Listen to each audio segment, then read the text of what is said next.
Gênesis capítulo 1, nós vamos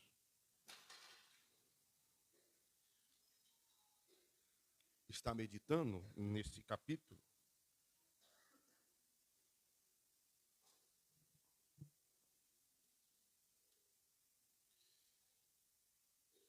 Eu vou ler apenas os 13 primeiros versículos,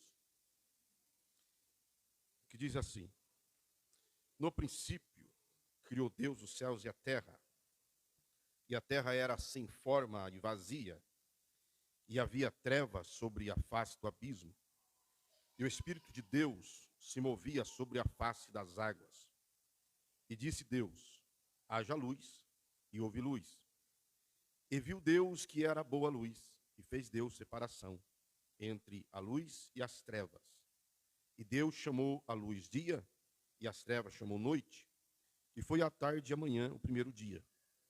E disse Deus: haja uma expansão no meio das águas, e haja separação entre águas e águas.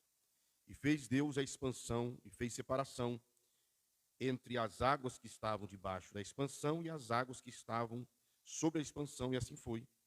E chamou Deus a expansão céus, e foi a tarde e a manhã o dia segundo.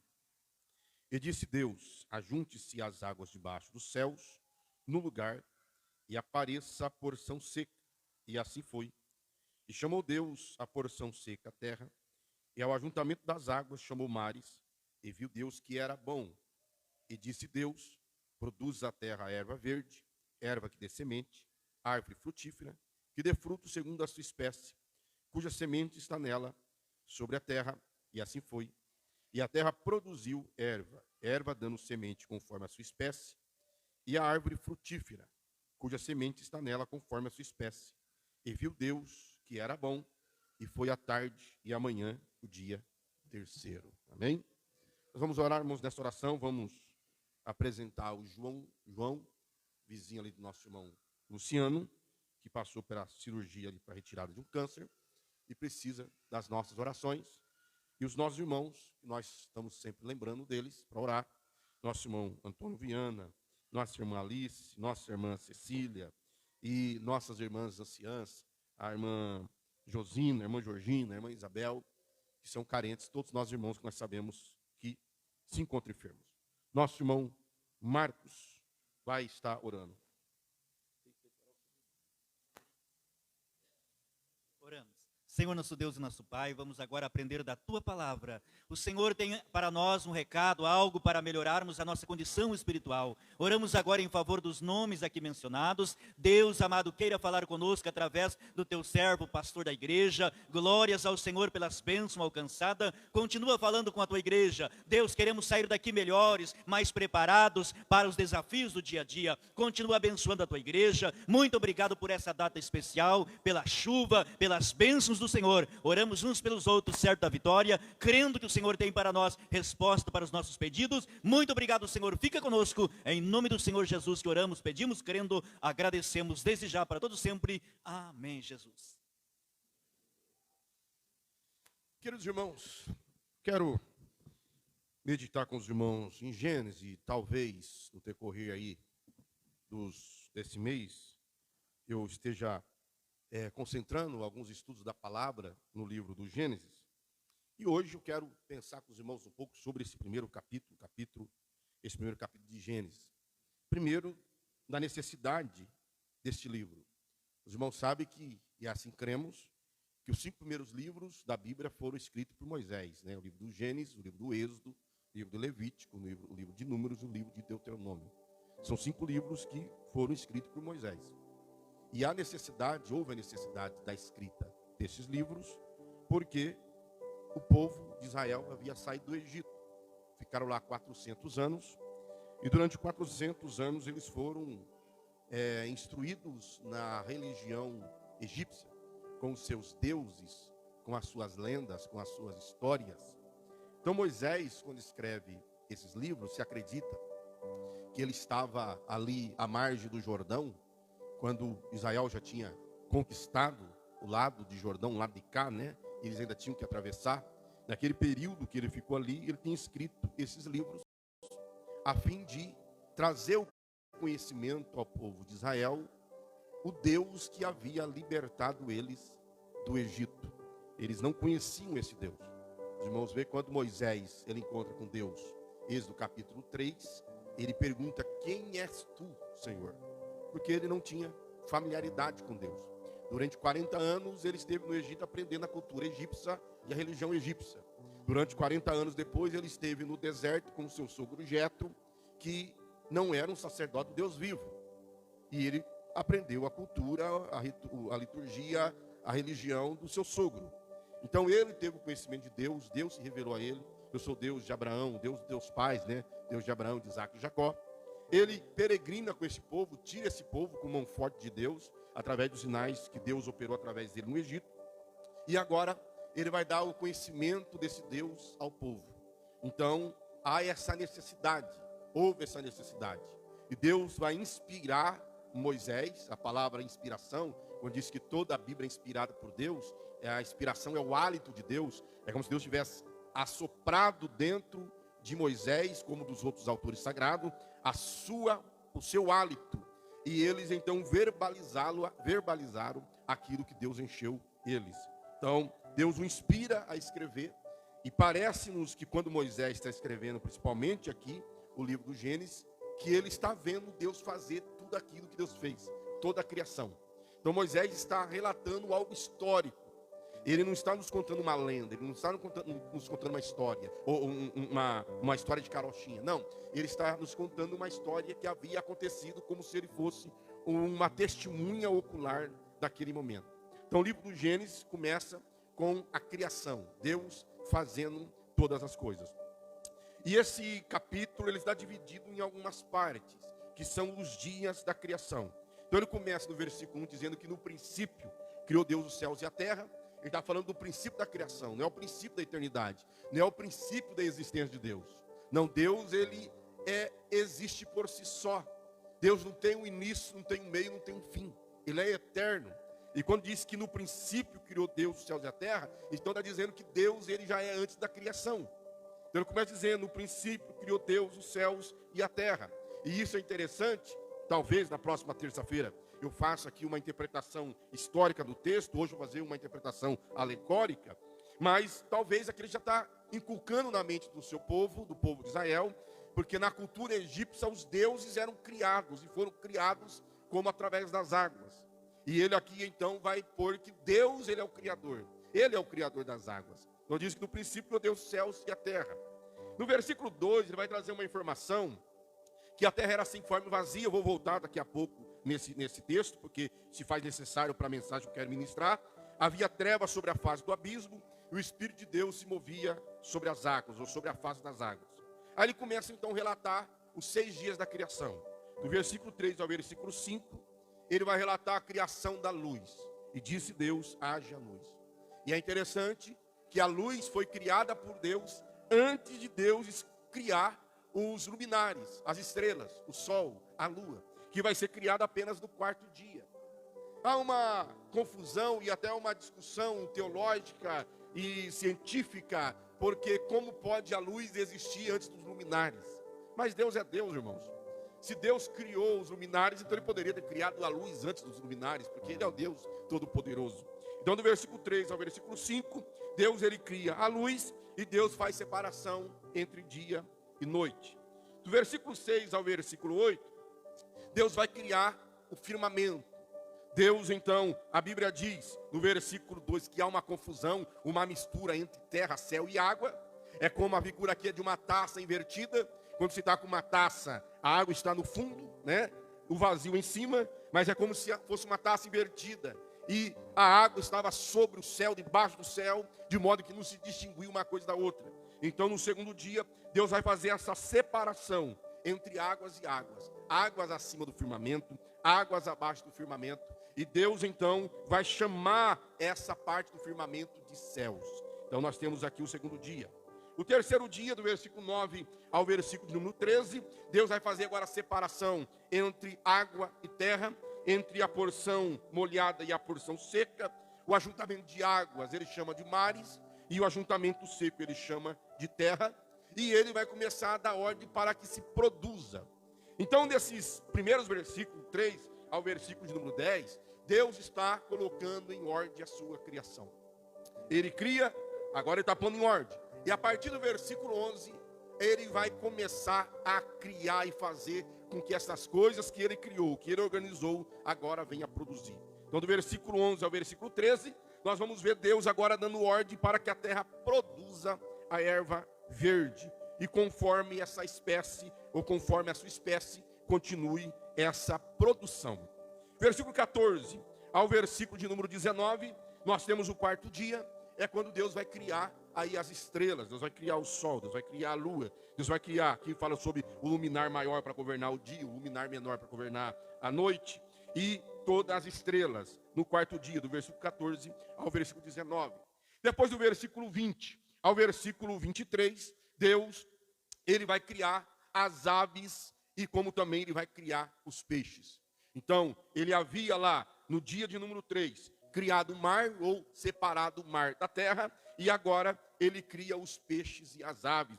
Ele vai dizer, produzam as águas abundantemente répteis de alma vivente, e voem as aves sobre a face da expansão dos céus. E então, do versículo 24 ao versículo 31, o sexto dia, Deus ele vai produzir, ele vai criar os animais, e Deus também vai criar o homem. Então nós temos do versículo 24 ao versículo 25, Deus criando todos os animais, todos os répteis, todas as feras que habitam a terra. E depois do versículo 26 a seguir, Deus vai criar o homem à sua imagem e à sua semelhança, e vai dar poder a esse homem para dominar toda a criação. Então esse é um resumo rápido aqui de Gênesis capítulo de número 1.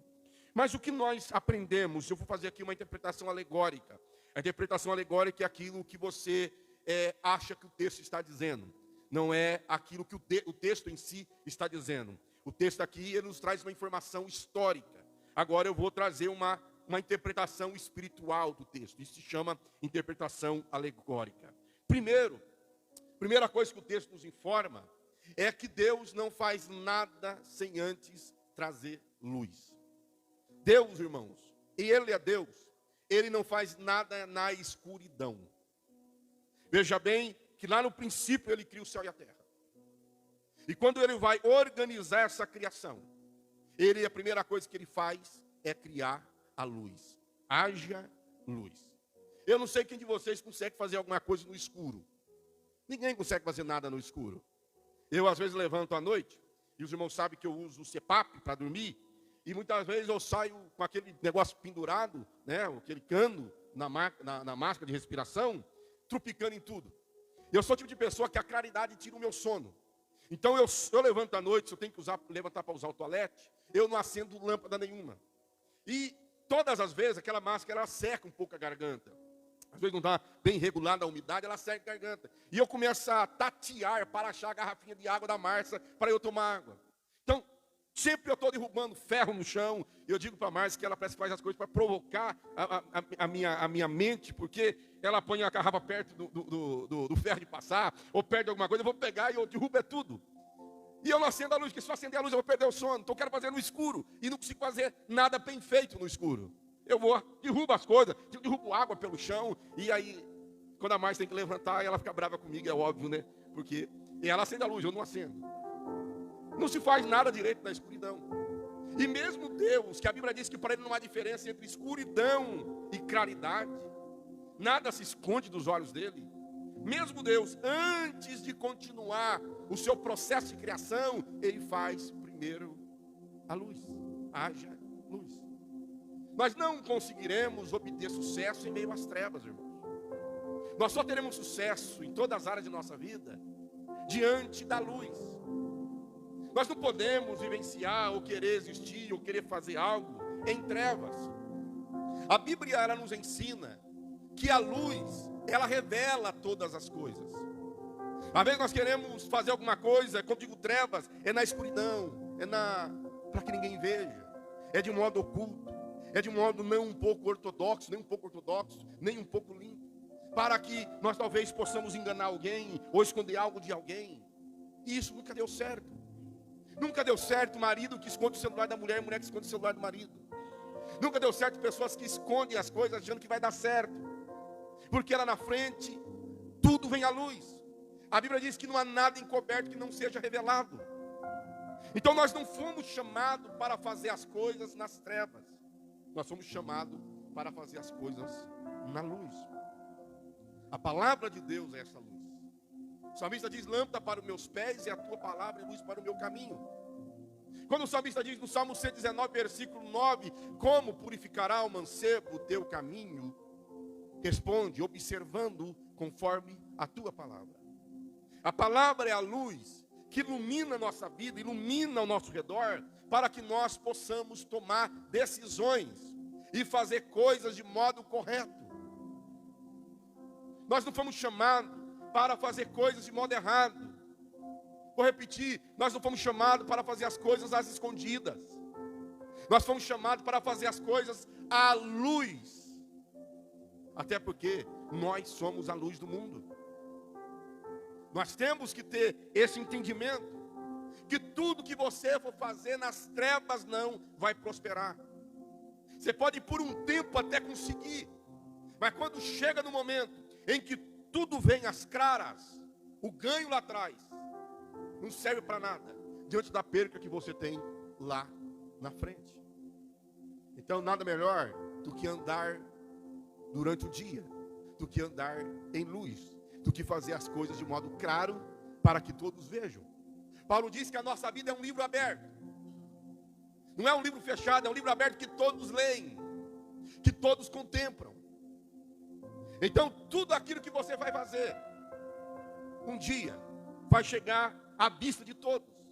Então o que você for fazer, faça diante da luz.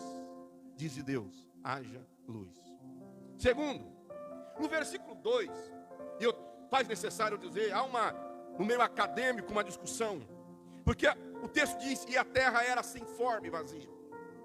Só que no hebraico pode-se também traduzir por tornou-se sem forma e vazia. E na verdade a palavra do hebraico, que aqui na nossa versão é traduzida por era, ela é traduzida por mais de 600 vezes como tornou-se, quando ela aparece na Escritura Sagrada. Então, se o correto aqui é, e a terra tornou-se sem forma e vazia, e aqui há a discussão no meio acadêmico, então houve um tempo entre o versículo 1 e o versículo 2, que houve uma terra ordeira, que houve uma terra habitada, que houve uma terra que havia harmonia, e essa terra então foi destruída. Então ela deixou de ter harmonia, de ser ordeira, para ser um caos, porque a Bíblia diz a seguir que a terra era sem forma e vazia, havia trevas sobre a face do abismo, e aquela confusão. A palavra aqui, sem forma e vazia, no hebraico é caos. E Deus não faz caos, Deus faz de modo ordeiro. Então se enquadra aqui no versículo 2, aquilo que é chamado de teoria da terra caótica, de uma civilização pré-adâmica que existiu antes de Adão. Eu estou falando de suposições do meio acadêmico, mas para que nós possamos entender o que eu vou dar continuidade. Então aquela terra foi destruída.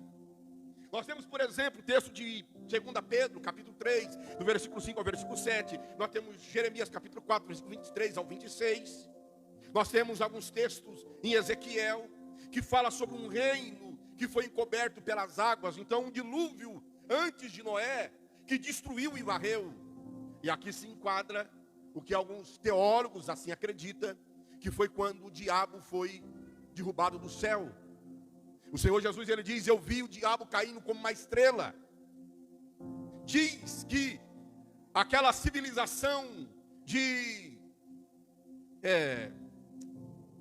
como chamam aqueles animais enormes, que subiu a palavra agora, dinossauros, eles viveram nesse período, e eles foram destruídos por um colapso de uma explosão. Então, se tiver certo essa linha teológica, houve um período em que a terra tinha forma, e ela então tornou-se sem forma, se tornou uma bagunça. O Senhor Jesus, ou melhor, Deus vai dizer através do profeta Isaías, no capítulo de número 45, versículo 18: eu não fiz a terra para ser um caos, mas eu fiz ela para ser habitada. Então Deus fez para ser habitada, houve um caos, e Ele vai organizar aquela bagunça. Então, se estiver certo, nós só conseguimos organizar a bagunça de nossa vida através da luz da palavra de Deus. Queridos, nós não conseguimos colocar em ordem a nossa casa espiritual fora da palavra de Deus. Nós não conseguimos colocar nossa vida diante de Deus em ordem fora da palavra de Deus. Há pessoas que querem viver uma vida longe da palavra, não observando a palavra de Deus. Eles querem consertar a sua vida longe daquilo que Deus ordena na sua palavra. Existe uma linha teológica que diz que nada é pecado, tudo se pode fazer. Eles desacreditam a palavra de Deus. Eles colocam a palavra como ultrapassada, como uma palavra escrita apenas por um povo, e que os mandamentos dessa palavra não é absoluta, não é atemporal, não é universal. E muitos crentes, ainda que não tenham esses conceitos teológicos, eles estão vivendo dessa forma, como se a palavra não tivesse valor, nós não devemos observá-la. Existe os universalistas que diz que todo mundo será salvo. Ora, se todo mundo será salvo, então o sacrifício de Cristo não tem necessidade, não tinha necessidade. O sacrifício dele não tem valor. E se todo mundo será salvo, então por que eu vou me abster de praticar as coisas erradas, se elas não vão me condenar? E nós tentamos pautar a organização da nossa vida fora da palavra. E esta palavra que nos endireita. Eu disse, tem Salmo 119, versículo 9. Essa palavra que nos mostra onde nós estamos errando. Há uma linguagem simbólica para se entender a palavra, o uso da palavra dos mandamentos como um espelho. Um espelho que, quando você vai de manhã e você observa, você olha para o espelho, você escova o dente olhando para o espelho, você penteia olhando para o espelho, quem faz maquiagem faz olhando para o espelho. Você está trabalhando, tem aquelas pessoas que se incomodam com qualquer sujeira, então ele vai para o espelho, vê onde está suja, ele limpa. O espelho reflete, mostra o que está errado, o que você tem que organizar, o que você tem que consertar, o que você tem que limpar. É a palavra de Deus. Quando eu chego à palavra, ela me confronta sendo luz que ela é, mostrando o meu erro, o meu pecado aqui, que está errado em mim. Porque o diabo faz de tudo para arrancar você de ouvir a palavra de Deus. Você já notou nos nossos cultos, ou em qualquer culto, em qualquer igreja que você for, chega um momento de louvor, dá todo mundo na igreja, mas começa a palavra, todo mundo começa a andar, cria fila no banheiro, dá uma sede repentina nas pessoas que não ficam dentro da igreja ouvindo a palavra. Porque o inimigo vai fazer de tudo para impedir que você ouça a palavra. Porque a palavra ela nos confronta. A palavra revela as maldades do nosso coração. Revela os erros que nós estamos cometendo. Então ele não quer que você ouça a palavra. Ele não quer que você vivencie a palavra. Quem lê bastante sabe. Você lê um livro de rapidinho. Você vai ler a palavra, o primeiro capítulo, dá um sono terrível de ler. É verdade? Eu, de vez em quando, alguns irmãos, a gente conversando, uns que vão na minha casa, às vezes, ver meus livros, pastor, lê, se eu gosto, eu gosto, eu leio bastante. Então, pastor, eu não gosto de ler, eu não leio de jeito nenhum, eu nem leio a Bíblia. Porque tudo que o inimigo quer é arrancar a palavra de você. Porque nós só vencemos o mal pelo poder da palavra. Jesus venceu as tentações do deserto pelo poder da palavra. O diabo estava usando a palavra, distorcendo ela, e Jesus venceu cada uma delas usando a palavra de modo correto. Então, a palavra é essa luz. E sem essa palavra nós não conseguimos organizar a nossa vida. Sem essa palavra nós não conseguimos colocar em ordem a nossa vida.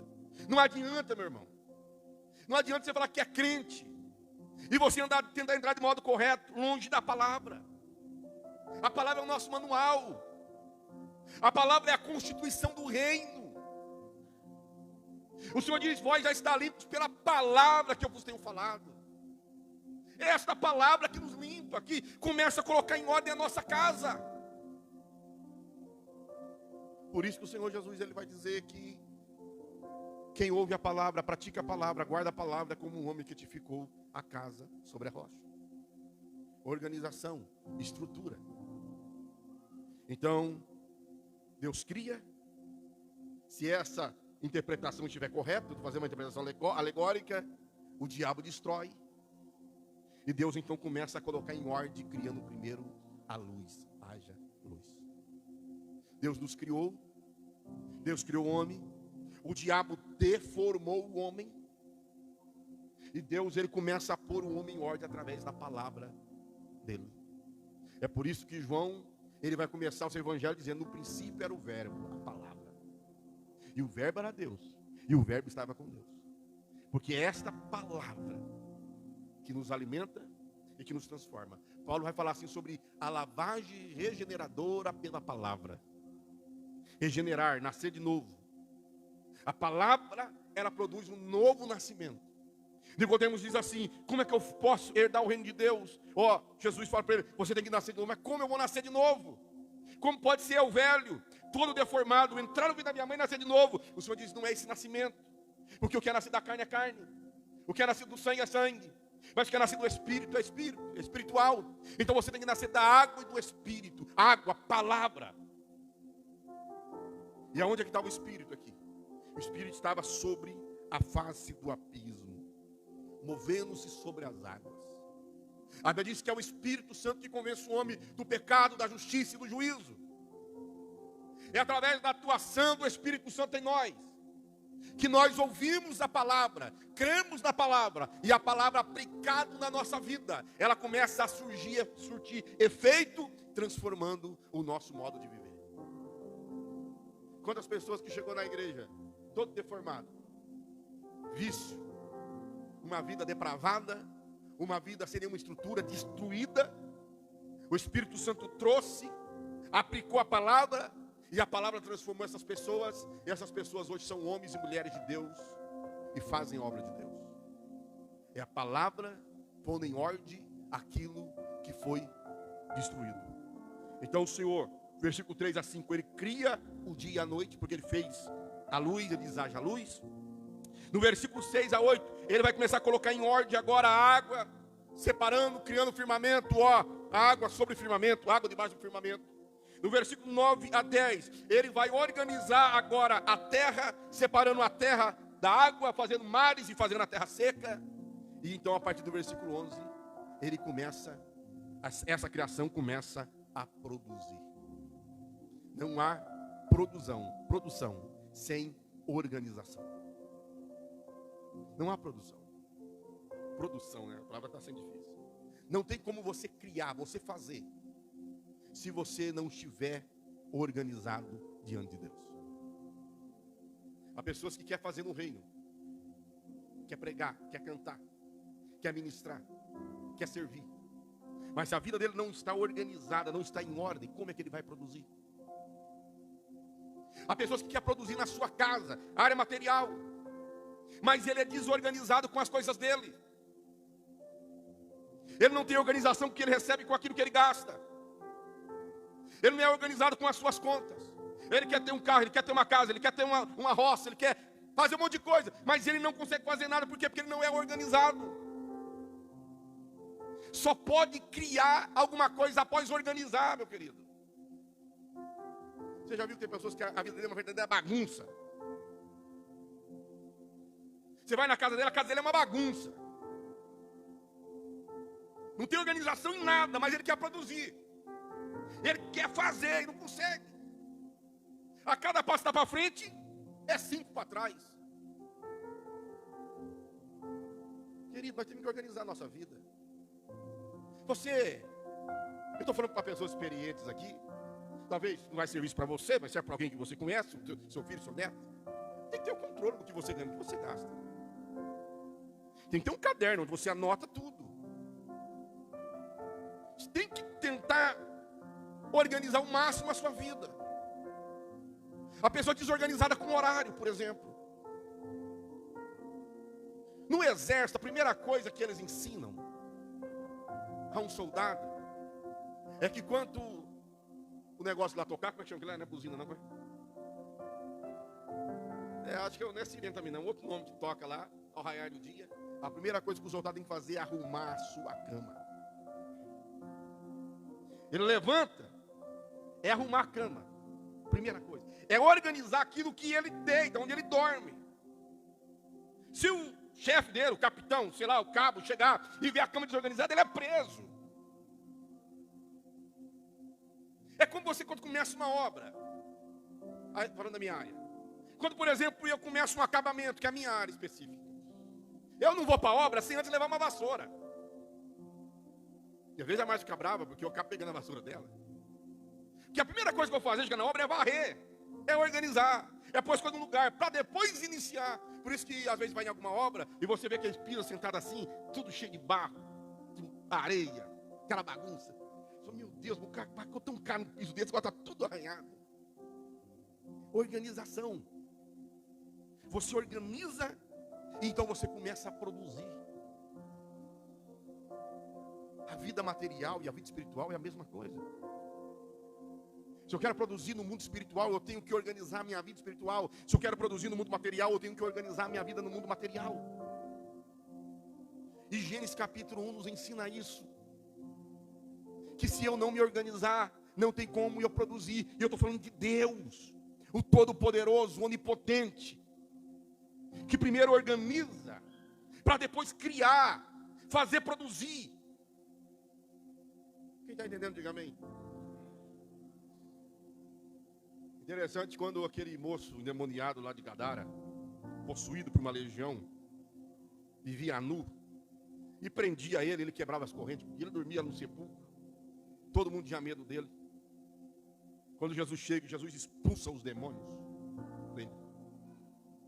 Ele vivia correndo, gritando, brigando. A Bíblia diz assim, que quando Jesus expulsou, ele sentou. E depois que ele sentou, se vestiu, sentou. Aí ele disse assim, Senhor, eu quero te seguir. Jesus diz, agora não. Agora você tem que ir falar para a tua família o que Deus fez para você. Organização. Tirou do caos, organizou, agora vai produzir no meio da sua família. Uma multidão querendo comer. Jesus falou assim, aparece lá os 5 pães e 2 peixinhos. E Jesus saiu picando o pão e dando de qualquer jeito? Não. Jesus falou assim, manda o povo se assentar. 50 e 50. 100 e 100. E o povo se assentou. O povo se assentou? Beleza. Agora ele parte o pão, dá um pedaço para cada discípulo. E diz agora, reparte o quanto que eles quiserem. Está o povo organizado. Imagine, meu irmão, se tivesse aquele monte de gente, que muitas vezes tem quando tem festa na igreja, aquela bagunça, né? Tem um criança correndo para cá, correndo para lá, um querendo passar na fila na frente. Imagina. Como é que eles iam recolher o que ia sobrar? Jesus manda o povo sentar. Está organizado? Está todo mundo organizado. Então, bom, agora vamos começar a distribuir o pão. Todo mundo pode pegar o negócio aí correndo, voltando às nossas festas. Todo mundo vai lá e já pega um prato, já pega um guaraná. Aí você vê um guaraná lá, tomou 2 copinhos, tá lá, vai jogar fora, porque não sabe se colocou a boca ou não. Uma garrafa está cheia, outra está pela metade, não tem. Porque todo mundo pegou. Não estou dizendo que isso acontece aqui. Não, senta. O povo sentou, comeu. Providenciaram o cesto. Vai distribuindo. Foi distribuindo. Agora, a organização. Nada se perde. Porque quando você é organizado, você não perde nada. Recolhe o que sobrou. Não tinha pão pelo chão. Não, estava tudo lá dentro do cestinho. 12 cestos sobrou dos pães que alimentou o povo. Deus é organizado, Deus é ordeiro. Deus não faz bagunça, meu irmão. Nós temos que aprender com Deus sobre isso. Nós temos que aprender a organizar a nossa vida espiritual, material, para nós produzirmos e produzirmos para a glória do nome do Senhor. Deus diz, quando Deus termina de fazer as coisas assim, e viu Deus que era bom. E viu Deus que era bom. E viu Deus que era bom. Porque quando você faz as coisas de modo ordeiro, como é bom, irmãos? Não é bom? Não é gostoso? Uma irmã que é a ordeira na cozinha. Ela está fazendo a comida e lavando louça. Termina de fazer a comida, a louça está lavada. Olha como que é ordeiro, como que é bom. Você come, senta e já... Queridos, vamos aprender com Deus esta noite? Vamos aprender a ser organizado para nós produzirmos. Porque quando nós produzimos com organização, nós produzimos bem. Eu trabalhei na Mercedes-Benz em Campinas, terceirizado. Trabalhei 3 meses apenas. Mas, meu querido, para tudo tinha ordem. Onde andar, como andar. Eu trabalhava numa seção que fazia peças de fibra. Então tinha que pessoas, funcionários, pegar pó de serra misturado com... não era água, era uma mistura que tinha. E misturava aquele pó de serra. Ia 2 pessoas, cada um de um lado com um rodo enorme, passando o pó de serra no chão. Para que não acumulasse no chão o pó daquela fibra de vidro que saía quando mexendo. Não podia ter. Organizado. Para produzir bem. A pessoa antes de ir embora, quando dava o horário dela, ela tinha que primeiro limpar o que ela tinha feito. Sabe o que eu acho interessante? Eu aproveito para dar esse gancho. Nós corremos lá fora e buscamos água. Termina o culto. Nós deixamos um copo de água nos bancos, como se nós não tivéssemos nada a ver com aquele copo de água. E tem dia que você passa e os copos estão tudo picoteados debaixo do banco. Porque a criança pequena pega e vai quebrando. E o pai e a mãe, ao invés de ir embora, a primeira coisa que fazer é pegar aquela sujeira que o filho fez, ele deixa lá. Copo por todo lado no banco cheio de água, metade de água vazio jogado. Ah não, nós temos uma irmã que limpa a igreja, não é obrigação dela limpar a minha sujeira. Então nós tínhamos que começar a se organizar também na casa de Deus. Às vezes eu fui agora esse dia aqui, eu estou fazendo uma reunião com a liderança das crianças. Eu cheguei uma bagunça de um lado para outro lado, brinquedo para outro lado. Falei, meu Deus do céu, será que a tia não vê que antes que o ministério dela, a responsabilidade do ministério é também recolher isso aqui e guardar? Porque é dinheiro da igreja, foi comprado com dinheiro da igreja. Esse dinheiro é santo, esse dinheiro é sagrado, porque o irmão ofertou. E não, está bagunçado. Organização em tudo, irmãos. Que Deus tenha misericórdia de nós. E que nós possamos aprender como Deus e se organizar para a glória do nome dele. Quem pode dizer amém? A banda vai louvar Deus com mais um hino?